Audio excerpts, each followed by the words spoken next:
नमस्कार। आज के इस खास कार्यक्रम में आपका स्वागत है। आप सब जानते हैं हरियाणा सरकार को 1 वर्ष पूरा हो चुका है और हम इस सरकार के सभी मंत्रियों से 1 साल की उपलब्धियों पर चर्चा कर रहे हैं।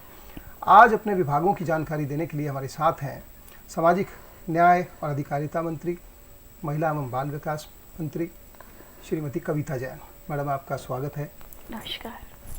सबसे पहले आपसे ये जानना चाहेंगे कि 1 साल पूरा कर चुकी है सरकार, आपके विभागों के नज़रिए से देखें तो आपको कैसा ये साल महसूस हुआ? निसंदेह भारतीय जनता पार्टी की हमारी सरकार पहली बार पूर्ण बहुमत से हरियाणा के अंदर पहली बार बनी और ये जो वर्ष हमें मिला काम करने के लिए, बहुत सारी इसके अंदर हम लोगों को आप कह सकते हैं कि हमारे सामने बहुत सारे चैलेंजेस थे और स्पेशली मेरे पास जो डिपार्टमेंट हैं, महिला बाल विकास विभाग की अगर हम बात करें या समाज कल्याण विभाग की बात करें, तो सबसे बड़ी बात ये है कि ये गर्भ में रहने वाले बच्चे से लेकर एक सबसे वृद्ध व्यक्ति के साथ उनकी सामाजिक भावनाओं के साथ जुड़े हुए हैं और ये बहुत ही महत्वपूर्ण विभाग हमारी मुख्यमंत्री जी ने बहुत विश्वास के साथ मुझे दिए हैं। तो मेरे लिए बहुत बड़ा चैलेंज का साल रहा और मेरा प्रयास भी यही रहा कि पिछली व्यवस्थाएं जो हमेशा आपने देखा होगा कि लगातार पिछले 10 सालों तक महिलाओं के खिलाफ जैसे अपराध के मामले लगातार बढ़ रहे हैं या बच्चों के अंदर जिस तरह से कुपोषण की समस्या लगातार बढ़ रही है, या दूसरी तरफ एक ये सब तथ्य निकलकर सामने आया कि हरियाणा एक ऐसा प्रदेश है जहां पर सबसे ज़्यादा लिंग अनुपात पूरे देश में सबसे ज़्यादा कम है। तो इन सब चैलेंजेस के साथ साथ दूसरा कि जो सामाजिक व्यवस्थाएं हैं कि जो हमारे बुजुर्ग हैं, बेसहारा है, विकलांग लोग हैं, विधवा, जो सामाजिक न्याय की बात अगर हम करें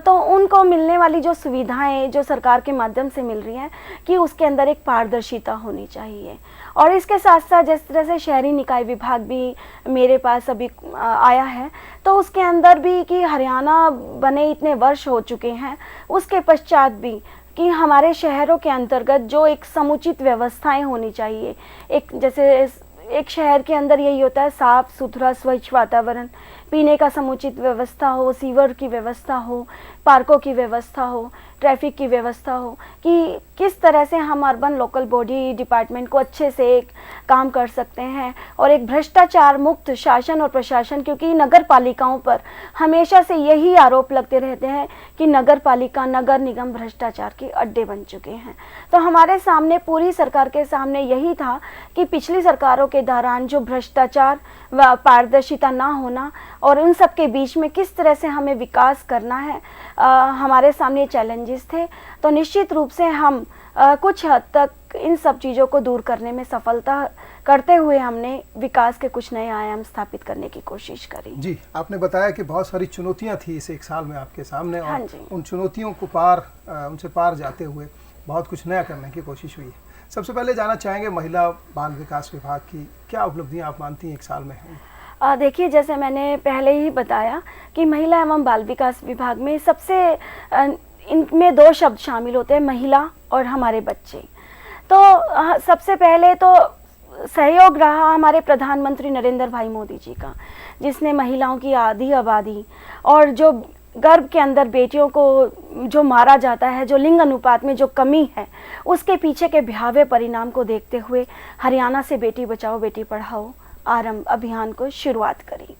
और इस अभियान का लक्ष्य यही था कि जो हमारी 1000 लड़कों के पीछे जो लड़कियों की संख्या है उसको बढ़ाकर हमें इम्प्रूव करना है, उसको बराबर लेकर आना है। और उसमें ना केवल हमने बच्चियों को जन्म देना है, बल्कि उनको जन्म देने के पश्चात उन्हें एक सुरक्षित वातावरण देना, ताकि वो ना केवल बचें, पढ़ें, बढ़े, आगे बढ़ें। तो इसके लिए हमारी बहुत सारी योजनाएं, जैसे आपकी बेटी हमारी बेटी योजना, सुकन्या समृद्धि खाता योजना, हरियाणा कन्या कोष की स्थापना, इस तरह की बहुत सारी योजनाएं बेटी बचाओ बेटी पढ़ाओ अभियान के तहत हमने शुरू करी। और उसके साथ साथ सबसे बड़ा इस अभियान का जो लक्ष्य था वो हमारा यही था कि इस अभियान तब तक सफल नहीं हो सकता जब तक कि हम लोगों को सेंसिटाइज ना कर लें।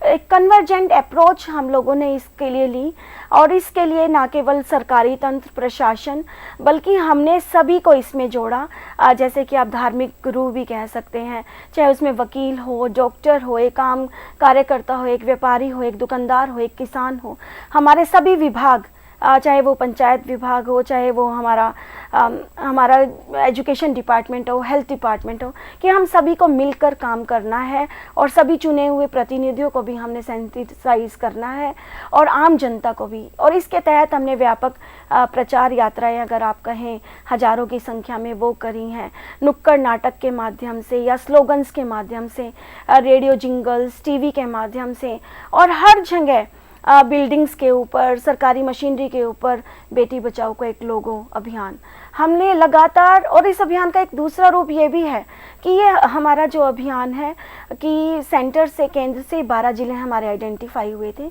जहाँ पर लिंग अनुपात में फ़र्क था। लेकिन सबसे अच्छी बात है कि हरियाणा के अंदर हमने सभी 21 के 21 जिलों में इस अभियान की शुरुआत करी। और इसका एक पॉजिटिव रिजल्ट ये भी है कि आज आप देखिएगा कि आज हरियाणा के अंदर जगह जगह, हर कोने में जहाँ पर भी बेटी का जन्म होता है, उसका वेलकम किया जाता है,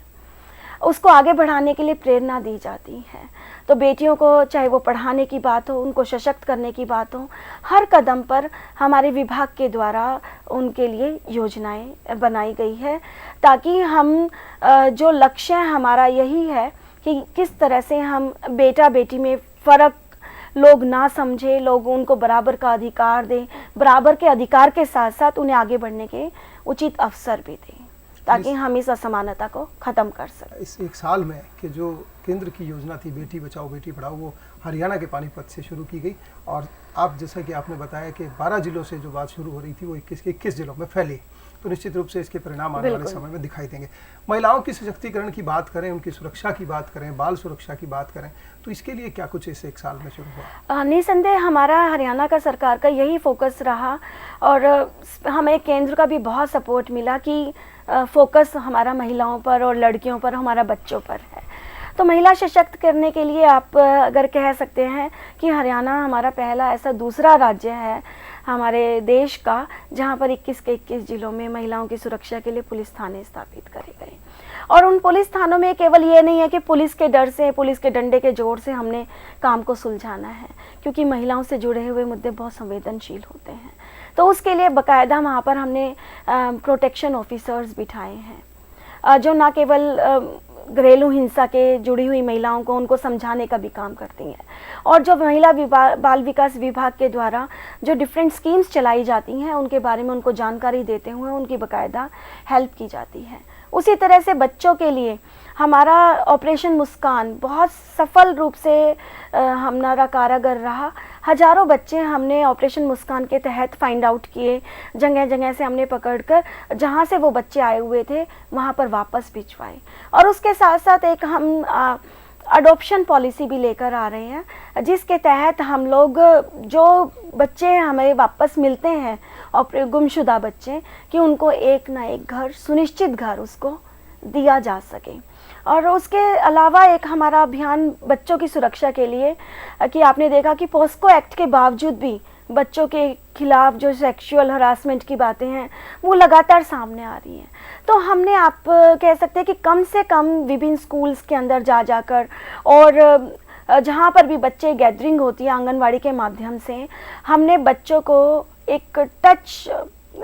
गुड टच बैड टच की, उनको एक काउंसलिंग, कम से कम 50,000 से भी ज़्यादा बच्चों की हमने काउंसलिंग करी है, ताकि बच्चों को हम अवेयर कर सकें, इस दिशा में काम किया जा सके, ताकि बच्चों को सेक्सुअल हरासमेंट की ओर हम लोग रोक सकें। और उसी तरह साथ साथ महिलाओं को सशक्त करने के लिए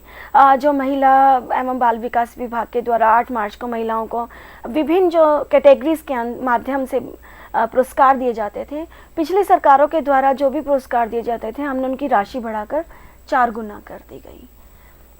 और उसके अलावा भी हमारा यही प्रयास है कि हम महिलाओं और बच्चों का एक समुचित विकास और उनका सशक्तिकरण का जो जिम्मा हम लोगों को मिला है,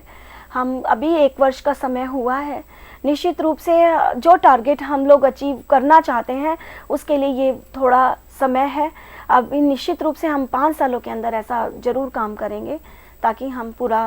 जो एक वायदा हमने प्रदेश की जनता के साथ किया है वो पूरा कर सकें।